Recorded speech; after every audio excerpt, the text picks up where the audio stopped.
What is parkour? What is parkour? It's a tricky question to answer. It's hard to say. It's going to be different for different people. Best way I could put it. Parkour is being able to move your body in a way that you didn't think you were able to, or create new movements with the human body. Jumping, landing, rolling, vaulting, flipping. Progressing flips and jumps and tricks. For other people, it's going to be more like a creative outlet to like express themselves physically in their emotions, but I just like doing flips.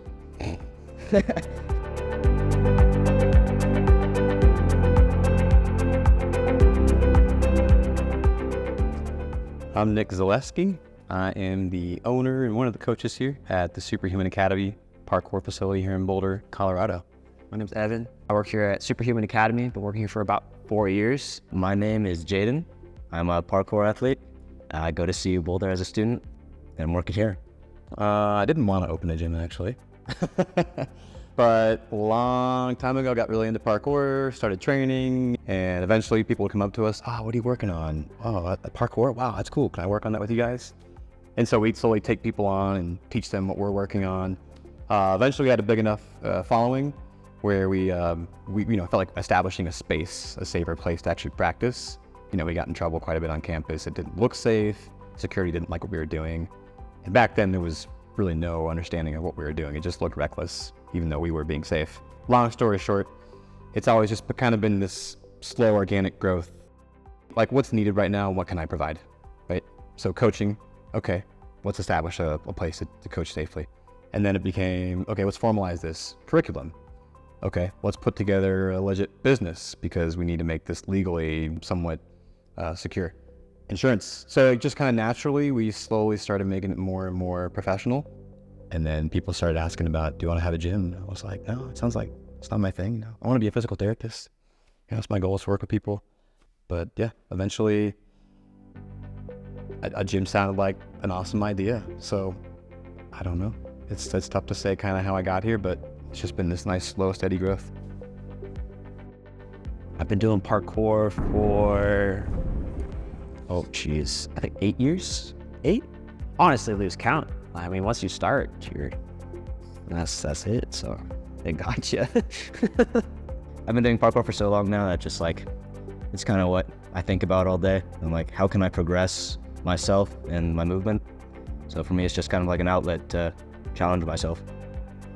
I think between like either what I want to do as an athlete in parkour or between coaching students, like those two things are probably like 80% of my thoughts in my day. Yeah. So right when you walk in, got the front desk in the lobby area, of course. Got some nice live plants, got a good feel to it.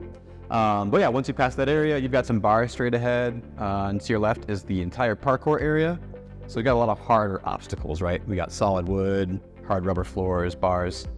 This is where athletes are going to be working on a lot of like their vaulting, dropping, rolling, climbing, a lot of more of the parkour specific exercises. Once you go past that point, you're going to be on the spring floor. This is very similar to a gymnastics spring floor. Tricking, tumbling, still a great place to work on flips, just a little bit more forgiving than being on like the hard concrete ground. And as you first walked in, you might have noticed some steps straight ahead. That takes you up to the second level where we have the tramp wall and trampoline with a nice resi pit. It's a great place to practice flips and just getting more aware of where you are in the air.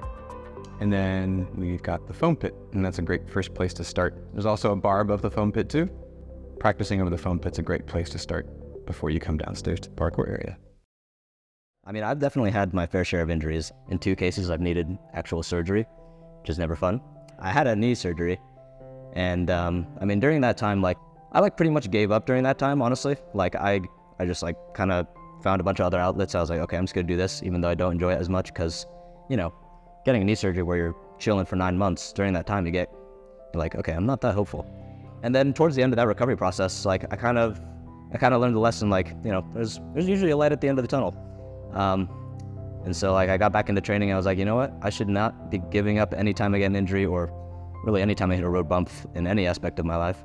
So that was big for me in terms of my knee surgery, just learning that lesson of don't give up. As cliche as it sounds, it's a good tip.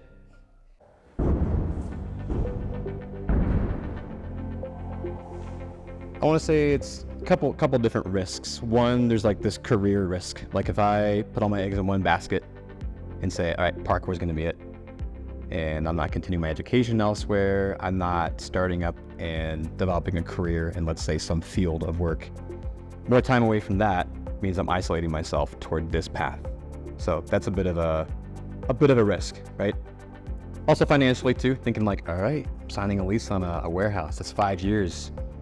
That's on me the next 5 years. I got to come up with that. A little scary at first, but if parkour's taught me anything, you'll figure a way over and around it. I hope to see parkour continue to grow like it is. It's really cool. I do feel like it's an infant right now. Like I feel like we're in like these breaking steps for the sport. I'd love to see parkour in the Olympics, and I'd also like to see the street culture continue to grow and see people produce projects that are like true to the actual culture, even though we also have other athletes making money, or even the same athlete. The same athlete can do both. One athlete can make a bunch of awesome projects for the culture, and they can also compete in these mainstream competitions and do commercials and stuff like that. That's completely fine.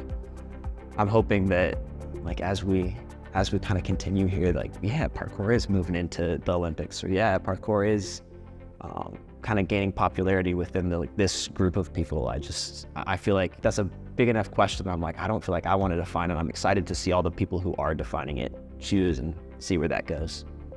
After wrapping up our first competition here, very optimistic for where parkour is going and where we're going, and the fact that parkour gyms locally, nationally, internationally are working together to formalize and make competitions more and more professional, because it's still keeping things rooted. People are still focusing on clean technique, building themselves up to be confident individuals, which stem into everything else you do in life. So I couldn't be more excited about where parkour is going.